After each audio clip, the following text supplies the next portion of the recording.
My name is Trey Mangum, and this is Shot on Act's Opening Act. Each week, we sit down with some of your favorite Black creatives in Hollywood to discuss how they made it in the entertainment industry. And this week, we're speaking with Angel B. Curiel, most known for his role as Lil Poppy Evangelista on FX's groundbreaking drama series, Pose. The series is currently in its final season on the network. We asked Angel about his start as an actor and what influenced him to go down this path. Well, I think on a subconscious level, deep within me that I didn't even know existed, I think I've always wanted to be an artist or a performer, particularly I think an actor, and I'll tell you why in a second.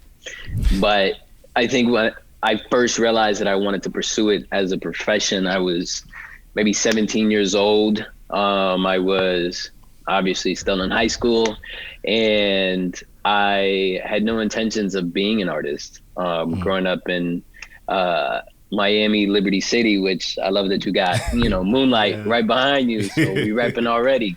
No, but growing up, I didn't really have, or I didn't think I had a lot of choices. And I know I wanted to travel the world, and I wanted to see things outside of Liberty City, and I wanted to grow, I wanted to learn.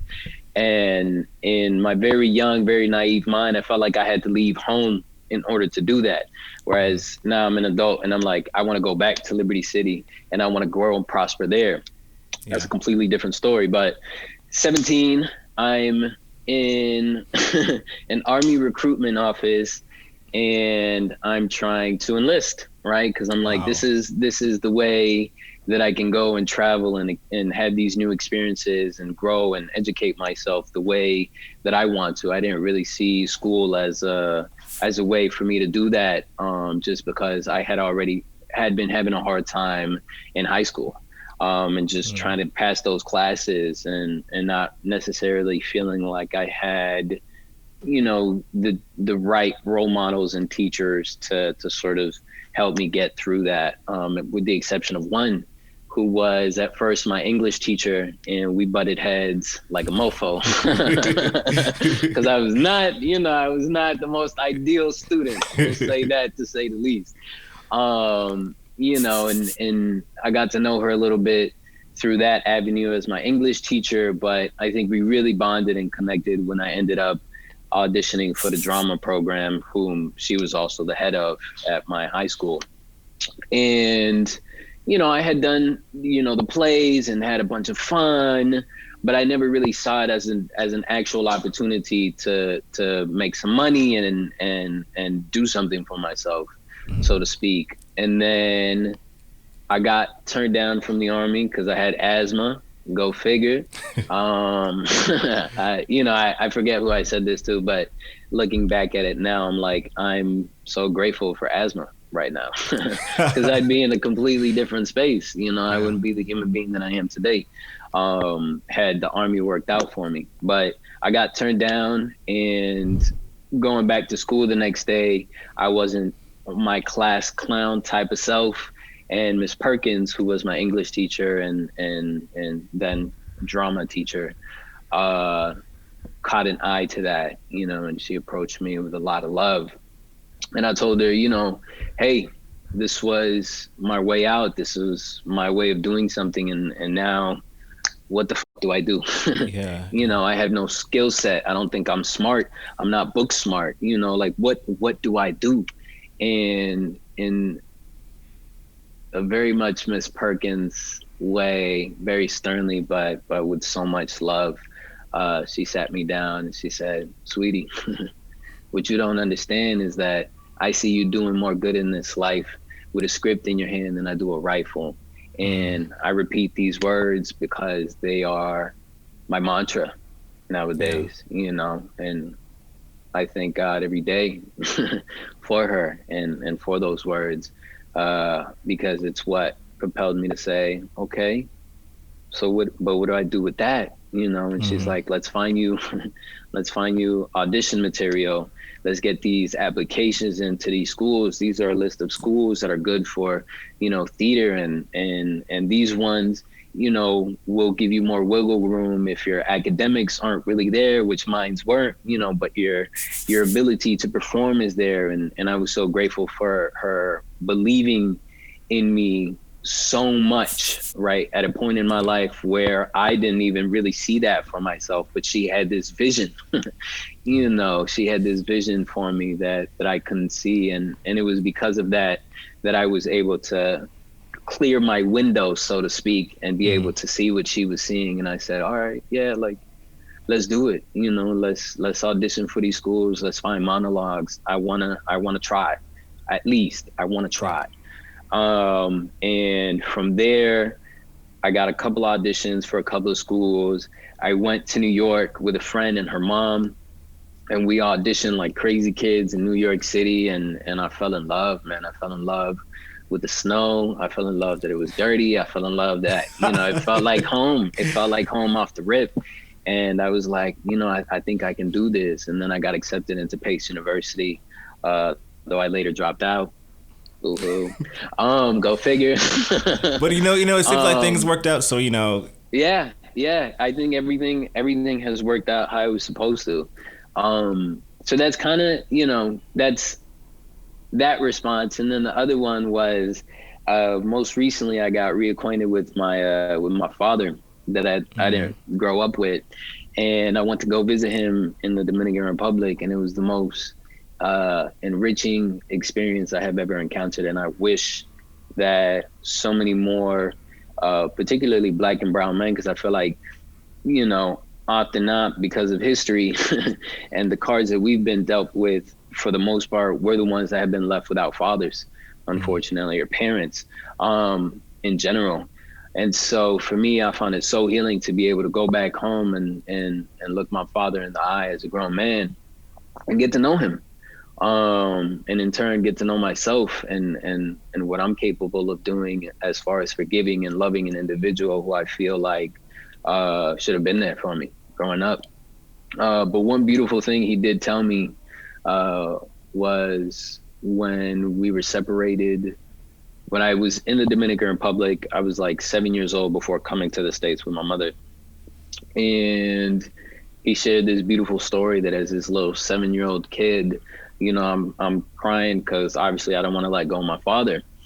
And, he told me this beautiful thing that as a 7-year-old kid, I was saying, Daddy, don't worry.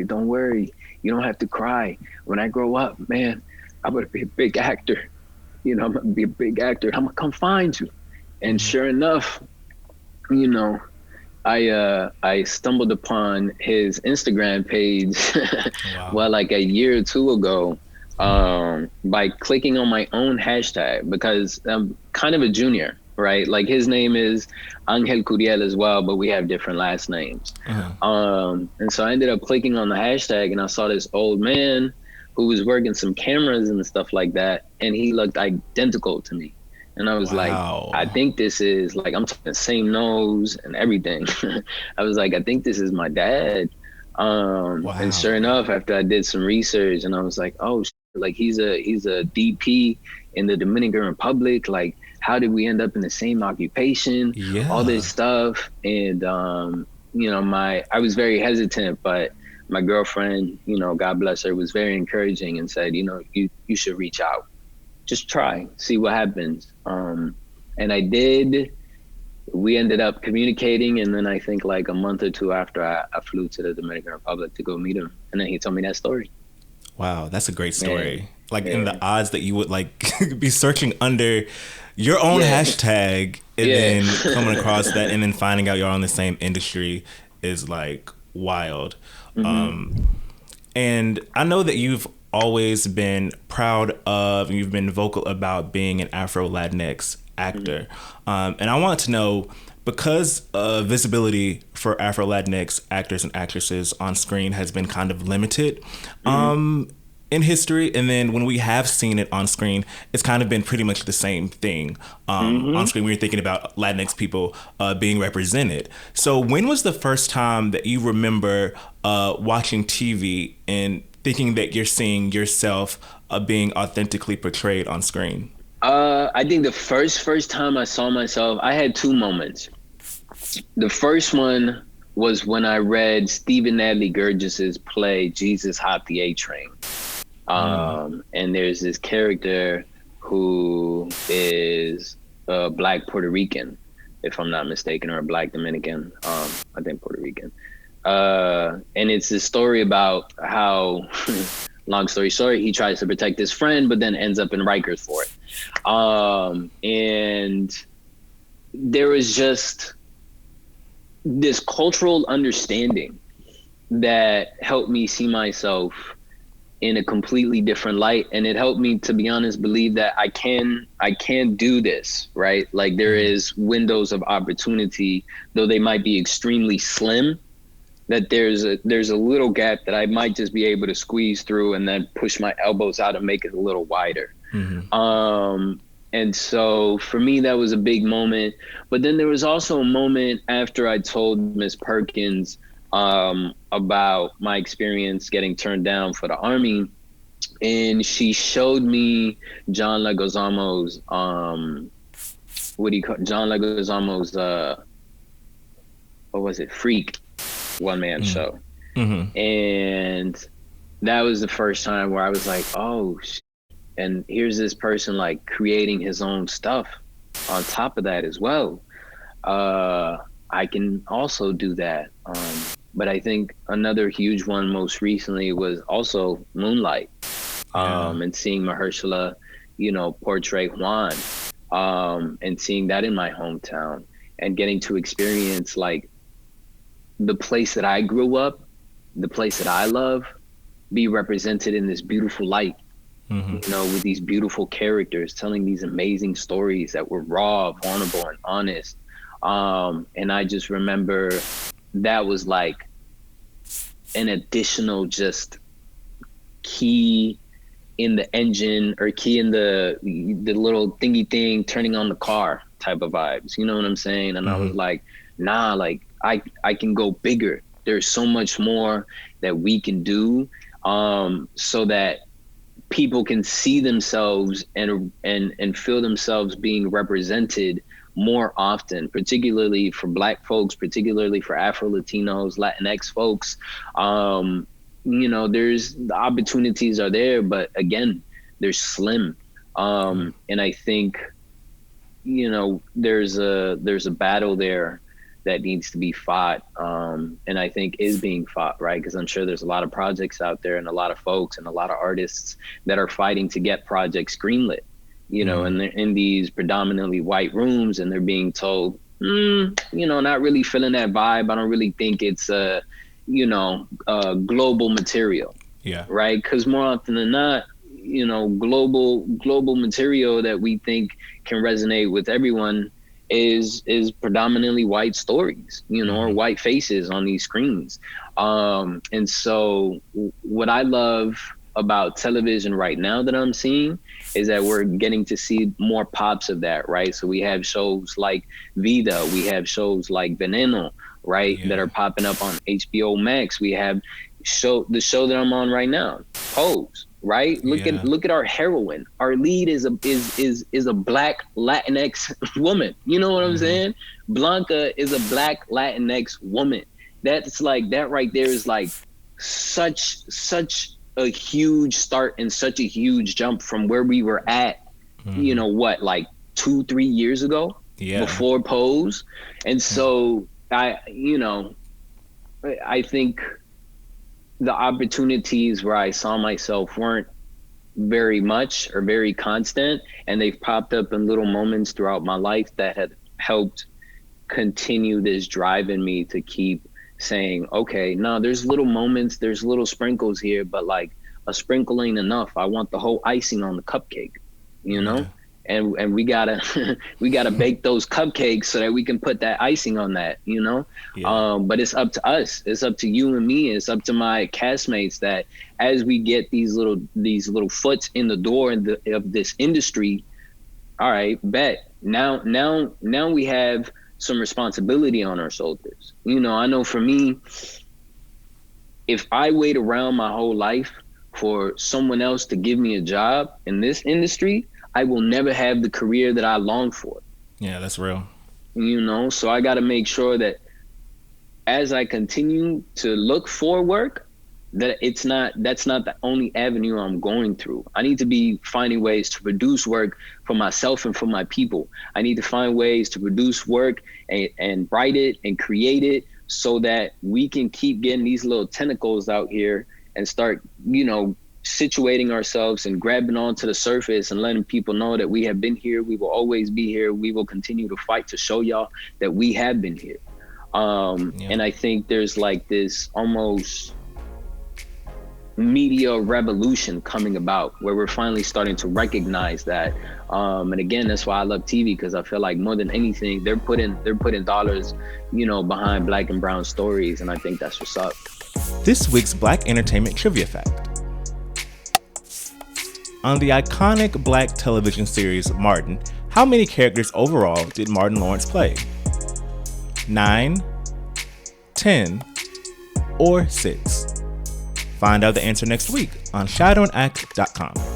It's such a cool, full circle moment that John Leguizamo was one of these references that you had growing up, and you were able to star in his film last year, Critical Thinking.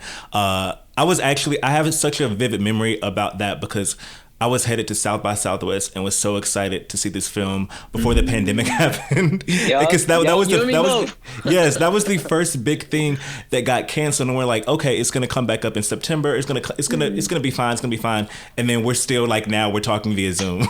Yeah. But I felt that's such a cool moment that you have that person that you look at and so, okay, this could be me. This could be me, this looks like me, and you're able to work with him. Yeah. I know it just felt full circle. I remember one of the first things I did when I touched base in Miami, I went and had lunch with Miss Perkins, because I knew it was like this surreal moment.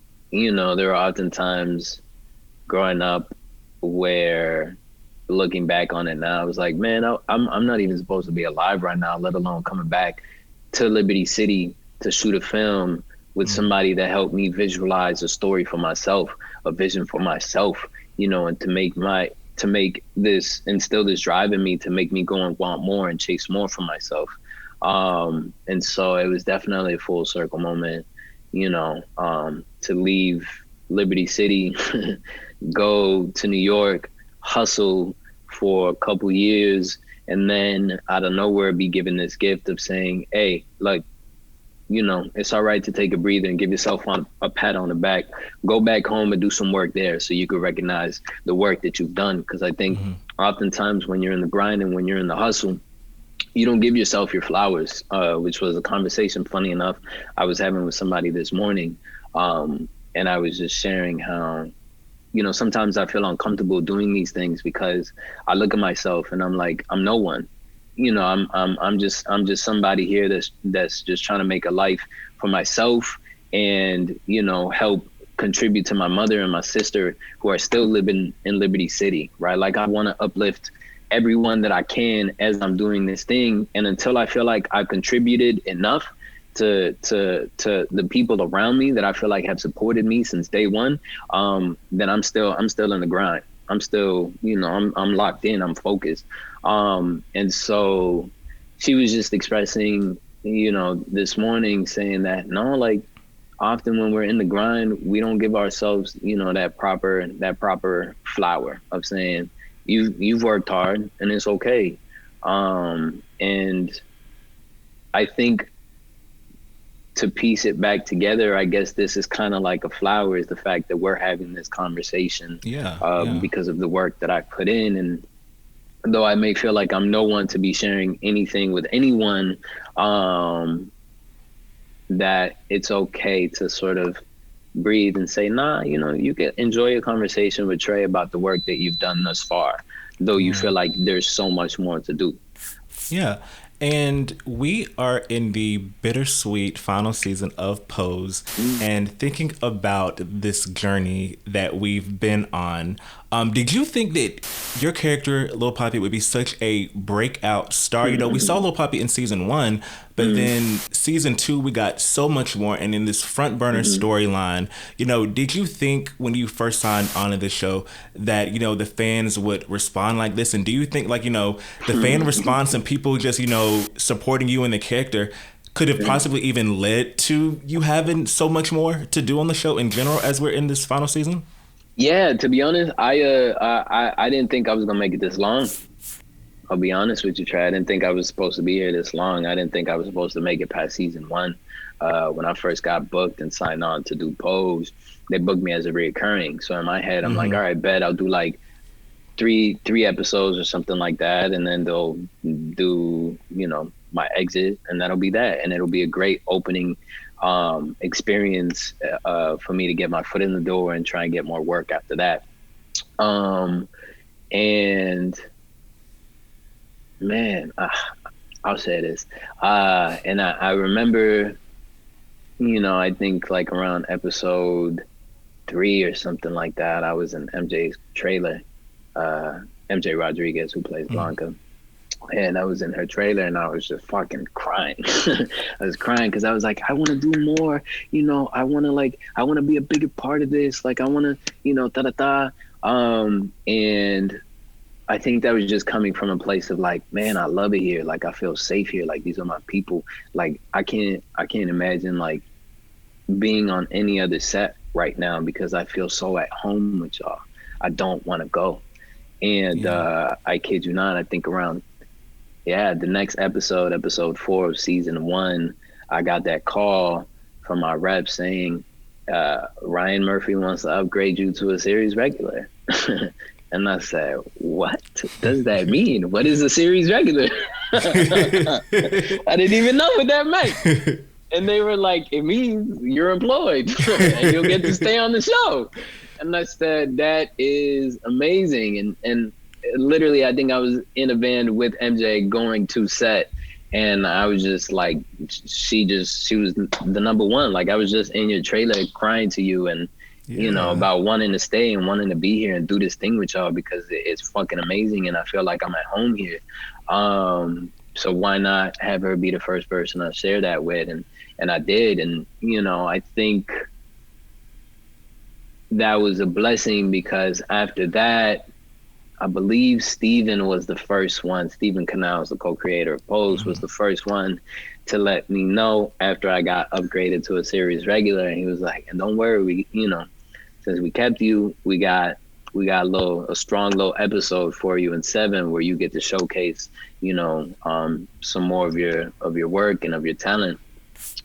And episode 7 came around, which is that episode where I get booted out of the house because Blanca catches Poppy selling drugs. And I remember doing that, and I forget when or how, but just hearing from Ryan saying, like, this kid has something, like, we have to give him more season 2. And when I heard that, I was like, I'm gonna be okay. You know, the journey is just starting and there's so much work to be done, but the fact that there's people out here that believe in me and want to see me do some more, I think I'll be okay. And so that was the first time I realized I think I'm gonna be here for a while. And that was really, really refreshing. And then as far as the interactions from the folks that watch the show, that I think that was just the icing on the cake. You know, that's like the love that people were able to see and the work that I was putting into this character that people didn't take for granted, made me want to hustle and work so much harder. And I think is a part of the reason why sometimes I am extremely hard on myself as an actor, and I always want to do more and I always want to do better. And I always want to make, you know, I'll see myself and I have a hard time because I was like, man, you should have took this avenue, or there was this choice you could have taken, and why didn't you do this? And, you know, it goes back to like stepping back and receiving your own flowers. But I appreciate the love from the fans because, you know, at best, it makes me work harder. Yeah.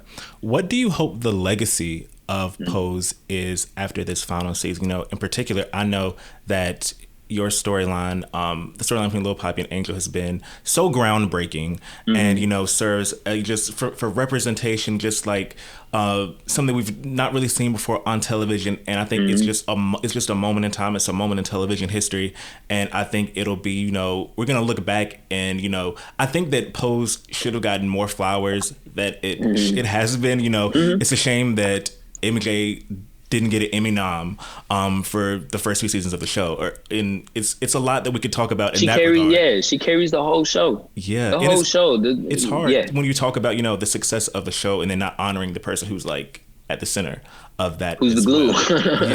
Yes. But overall, what do you hope as an actor on the show that the legacy of this powerful drama series is?